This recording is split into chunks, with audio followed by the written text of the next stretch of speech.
मंगला स्तोत्र के बाद अब मैं श्री गणेश भगवान के चौथे के रूप में श्री रामचरितमानस कथा में श्री गणेश वंदना करता हूँ। जो सुमिरत सिद्ध होई गन, नायक करिबर बदन, करहूँ अनुग्रह सोई बुद्धि, राशि शुभ गुण सदन। जिन गणेश जी महाराज के स्मरण मात्र से सिद्धि प्राप्त हो जाती है, जो भगवान शिव के संपूर्ण गणों के नायक हैं, जिनका गजमुख अत्यंत सुहावना है, जो गणपति मेरे ऊपर कृपा करे, जो बुद्धि के भंडार और गुणों के घर हैं, अर्थात जिन श्री राम नाम के स्मरण मात्र से प्रथम पूजियत नाम प्रभाव, तुलसीदास जी कहते हैं, अर्थात प्रथम देवताओं में पूज्य गणेश जी हैं। उनको वरदान भी मिल चुका है और शंकर जी ने प्रथम पूजा का अधिकारी और गणों का नायक बनाया। वह ही गण नायक चराचर के पद कारीगर माने भलाई करके, बदन मुख पर न लाने वाले, अनुग्रह करके मुझे बुद्धि की रास और गुणों का घर कर दो। दूसरे सोठे में कहते हैं, मूक होई वाचाल पंग, चढ़े गिरिवर गहन, जासु कृपा सो दयाल द्रवम, सकल कलिमल दहन। अब मूक चार प्रकार के होते हैं। पहला, वचन से, जो वाणी की प्रवृत्ति इच्छा प्रकट नहीं कर सकता, बोल नहीं सकता, कुछ कह नहीं सकता। अज्ञान मूक, बालक ध्रुव और प्रहलाद जैसे थे, छोटे अज्ञानी बालक थे। धर्म मूक, भगवान की आज्ञा से ही धार्मिक बात कहना। और ज्ञान मूक, परमेश्वर के तत्व के ज्ञाता मौन ही रहते हैं, जैसे जनक, दत्तात्रेय आदि। परंतु राम की कृपा से परमार्थ करने वाले वचन बोलते हैं, आग्रह बताते हैं। मूक माने गूंगा होता है। दूसरे अर्थों में, व्यक्ति जिनकी कृपा से अति वाचाल बोलने लगता है। पंगु लंगड़ा व्यक्ति गहन पर्वत पर चढ़ने लग जाता है। जिनके ऊपर महाराज की संपूर्ण कृपा होती है, वही कलिमल दहन, कलयुग के पापों का नाश करने वाले मेरे ऊपर द्रवो माने कृपा करो।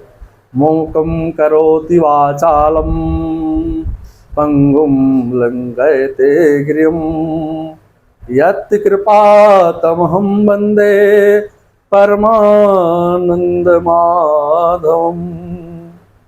अब तीसरे द्रोहे में कहते हैं प्रभु तुलसीदास जी, नील सरोरुह श्याम तरुण, अरुण बारिज नयन, करहु सोमम उर धाम सदा, क्षीर सागर शयन। नील सरोरुह श्याम तरुण, अरुण बारिज नयन, करहु सोमम उर धाम सदा, क्षीर सागर शयन। क्षीर सागर में शयन करने वाले, जिनका शरीर और सभी अंग दिव्य है, वह अपने हृदय में निवास करने का आग्रह किया है। चौथे सोठे में, कुंदेन्दु समदेह उमा रमन करुणा अयन, जाहि दीन परने करऊं कृपा मर्दन मयन।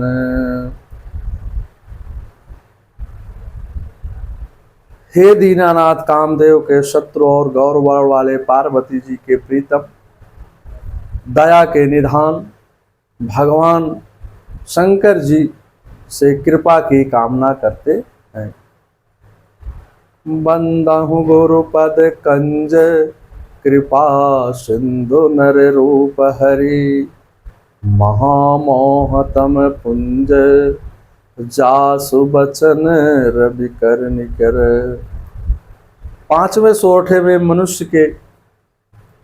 मनुष्य रूप में हरि की मान्यता दे करके मोह रूपी अंधकार का नाश करने वाले कृपा के सागर गुरु महाराज के चरण कमल में वंदन करते हैं।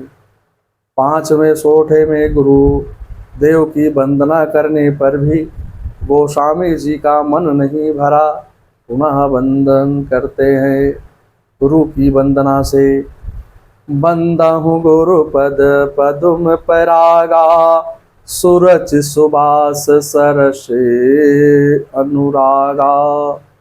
अमिय मोरिमय चूरन चारो, श्रमन सकल भव रुज परिवारो। मैं महाराज गुरु के चरणों की रज की वंदना करता हूँ। रज माने मिट्टी, धूल। गुरु के चरणों की धूल की वंदना करता हूँ। जो सूरज बहुत सुंदर स्वाद से युक्त है, सुगंध तथा अनुराग रूपी रस से परिपूर्ण है, वह अमर मूल संजीवनी जड़ी का सुंदर चूर्ण है, जो संपूर्ण भव रोगों के परिवार को नाश कर देता है। अर्थात जिसके स्मरण से दिव्य दृष्टि उत्पन्न होती है, वह प्रकाश ज्ञान रूपी अंधकार के नाशक हैं। ऐसे गुरु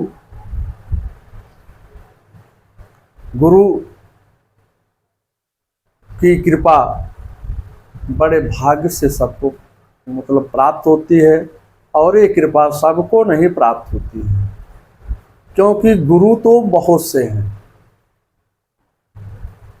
गुरु बहुत होते हैं, जो आपको थोड़ा सा भी ज्ञान दे दे वो आपका गुरु है, चाहे जो भी हो।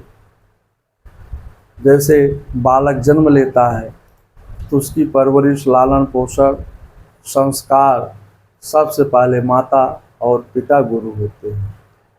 फिर पास पड़ोस के लोग जो उससे ज्ञान देते हैं वो गुरु होते हैं। इसके बाद जब विद्यालय में जाते हैं, अनेक प्रकार के सीख गुरुजन देते हैं, तो वो गुरु हैं। इसके और गुरु जैसे चाहे छोटा हो, चाहे बड़ा हो, चाहे वृद्ध हो, कोई भी हो, चाहे स्त्री हो या पुरुष हो, कब किसको सीख दी जाए, बात सबको सुननी चाहिए और इसके बाद अपने मन में मंथन करना चाहिए, क्या यह बात सत्य है या असत्य है, अच्छी है या बुरी है। अगर अच्छी है तो उसको स्वीकार करें, और जो उससे ज्ञान मिलता है वह भी गुरु है। और अंतिम गुरु कौन से हैं? जो बहुत बिरले वालों को मिलते हैं, सद्गुरु। सद्गुरु जो ईश्वर आत्मा और परमात्मा का मिलन कराते हैं, ज्ञान प्रदान करते हैं और अंत में भवसागर को पार कराते हैं, वो सतगुरु होते हैं। उसी प्रकार से गुरु का हमेशा चरण वंदन करना चाहिए। वही तुलसीदास जी अपने इस ग्रंथ उसमें लिखे हैं कि गुरु के चरण के जो मिट्टी है, रज है, वो बहुत अमृत है, संजीवनी के समान है। और गुरु की कृपा अगर हो जाए तो जीव भवसागर को प्राप्त कर सकता है। कबीरदास जी कहते हैं, गुरु गोविंद दो खड़े, काको लागो पाय, बलिहारी गुरु आपनो, गोविंद दियो बताए। यदि गुरु और भगवान दोनों खड़े हैं तो सर्वप्रथम गुरु जी के पैर को छूना चाहिए, क्योंकि भगवान के पाने का मार्ग गुरु जी ने ही बताया है। गुरु जी अगर मार्ग नहीं बताते तो ईश्वर की प्राप्ति असंभव होती है। इसलिए गुरुर् ब्रह्मा गुरुर्विष्णु गुरुर्देवो महेश्वरा, गुरु साक्षात् परब्रह्म तस्मै श्री गुरुवे नमः, तस्मै श्री गुरुवे नमः। ऐसे गुरु की हमेशा वंदना करनी चाहिए, उनके आदेश का पालन करना चाहिए। जो उनके द्वारा हमको मंत्र मिला, शिक्षा मिला, उस पर कर्म करना चाहिए। ये नहीं कि गुरु जी हमको तो सिखा दिए लेकिन अब हम कुछ नहीं करेंगे, ईश्वर हमको मिल जाएंगे। लेकिन श्री कृष्ण अर्जुन को गीता के उपदेश में कहते हैं, हे अर्जुन, कर्मणेवाधिकारस्ते मां फलेषु कदाचनम, मां कर्म फल हेतु भूमि सांगो अस्ति कर्मणे। हे अर्जुन, आप रण क्षेत्र में हैं, इसलिए आपका युद्ध करने में ही तो आपका कर्तव्य है। अगर युद्ध नहीं करोगे, सब यही कहोगे कि मामा है, ताता है, चाचा है, ये सब आप तो नहीं मारेंगे इनको, लेकिन ये आपको मार डालेंगे। उसी प्रकार से अगर गुरु आपको कुछ उपदेश देते हैं तो आप उसको अपना एक कर्म मान करके उसका पालन अगर मन से करेंगे, धैर्य से करेंगे और विनय से करेंगे, नियमित करेंगे, तो निश्चय ही भगवान की प्राप्ति और भगवान की कृपा की प्राप्ति हो सकती है। और गुरु ऐसे नहीं मिलते हैं। गुरु बहुत प्रसन्नता, बहुत परिश्रम से मिलते हैं। ऐसे ढूंढे देश विदेश में घर हीरा की खान, सदगुरु बिन को खान की करवायो पहचान। जा घर गुरु की भक्ति नहीं, संत नहीं महमान, ता घर चमटेरा किया जीवित भये मशान। ढूंढे गुरु जी को देश विदेश चारों तरफ पूरे विश्व में भ्रमण कर डालो तो कहीं गुरु नहीं मिलेंगे। यदि मनुष्य शरीर आत्मा यह स्वच्छ है तो गुरु घर में ही मिल जाएंगे, बगल में ही मिल जाएंगे, गांव में मिल जाएंगे। उनको ढूंढने की कोई आसक्ति नहीं है। अपने हृदय में झांक कर देखिए, समझ कर देखिए, तो गुरु का उपदेश आपको सुनाई देगा।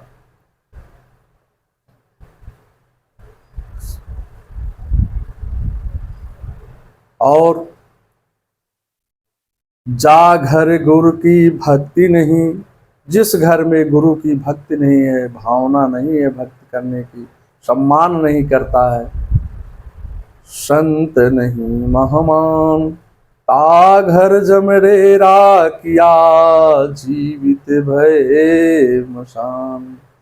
उस घर में भूत प्रेतों का डेरा हो जाता है और जीव जीवित रहते हुए भी मृत्यु के समान हो जाता है। इसलिए हमेशा जो है गुरु का सम्मान करना चाहिए। तुलसीदास जी ने गुरु की वंदना किया है। फिर संत वंदना। गोस्वामी जी कहते हैं, पृथ्वी के देवता ब्राह्मणों के चरणों की वंदना की, जो अज्ञान अंधकार को दूर करते हैं। जिसके पश्चात संतों की वंदना करते हैं, उनको भी कपास की संज्ञा दी है। जिस प्रकार कपास का फल नीरस और गुणमय होता है, उसी प्रकार से संतों का चरित्र भी नीरस यानी विषयासक्त अर्थ रहित होता है। कपास उज्जवल होता है, संत का हृदय भी उज्जवल होता है।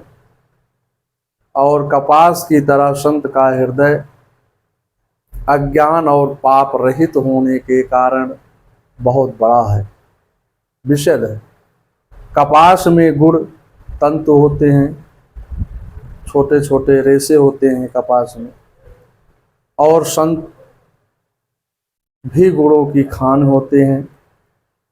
जैसे कपास और सुई में पड़ा धागा सुई के द्वारा किए गए छिद्र को ढक देता है, वैसे कपास लोढ़े जाने और काटे जाने पर और बुने जाने पर कष्ट सह कर भी वस्त्र रूप में परिणित हो जाता है, दूसरे के गोपनीय अंगों को ढकता रहता है।